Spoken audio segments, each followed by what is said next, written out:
How to tell a good deal. How come some jewelry that looks absolutely identical can be so different in price? Hi, my name is Linda Riche, and I'm a second-generation jeweler, and I'm the perfect person to debunk this with you. Now let's dive into this very real phenomenon. Let's face it, we all love a good deal. And I'm the first to say, I love myself a good deal. You know, when you find a piece and it's at a price that you just can't resist.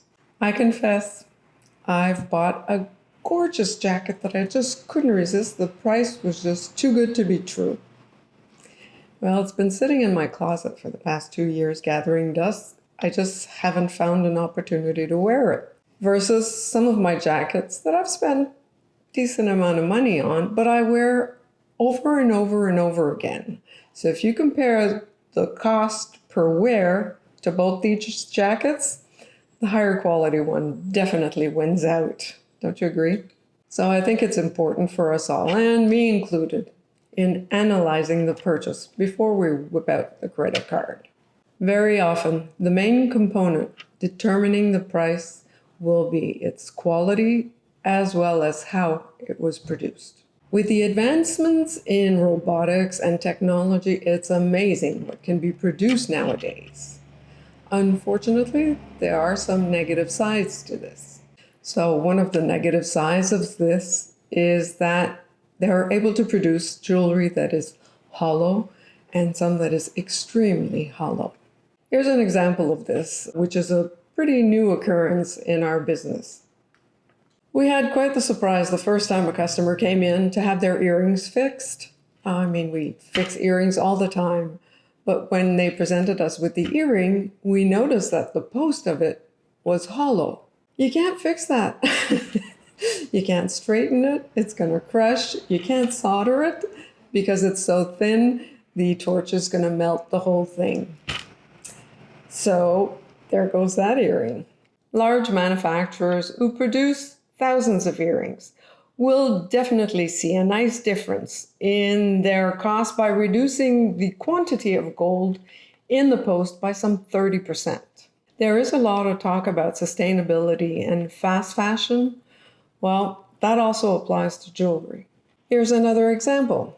A customer bought this ring on vacation. They didn't have her size, but she figured when she came home, she would have us size it for her. The ring was in gold after all, so looking good, right? But when we cut through it, it was hollow and filled with silicone. She couldn't believe it when we showed her. We managed to solder it with the laser, but it's definitely not a ring to be worn every day, and it's a ring to be worn with caution. Then there's this metal, which is gold, but it's filled with resin. Some sort of resin. You just can't repair these things. They're just not meant to last. With the price of gold being so high, it's understandable that they're trying to produce more affordable pieces that are lighter and hollow. But you have to keep in mind that if it's extremely hollow, it'll crush in no time and will rip just like paper. Now, the problem is not so much that these things are being produced. The problem is that it's not disclosed when it's being purchased. You should know about that when you buy that piece. Take that metal, for example. If it's in gold and it's full and is worn, you can rebuild it, strengthen it, solder it, and it can be enjoyed for years and years and potentially even passed down. But then the one that is filled with resin is going to be enjoyed until it's worn out, and then it has to be disposed of. You just can't repair those things. It's important to know what you are buying and who you're buying from. But the good news is that there are good deals to be had. Sometimes jewelers will discount a piece heavily to create traffic in the store, to try and get new customers.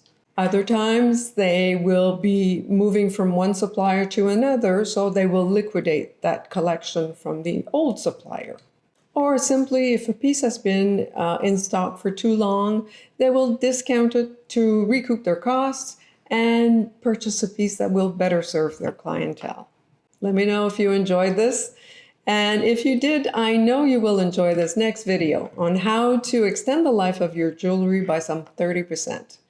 And don't forget, do try to sparkle up someone's day today. Talk to you soon.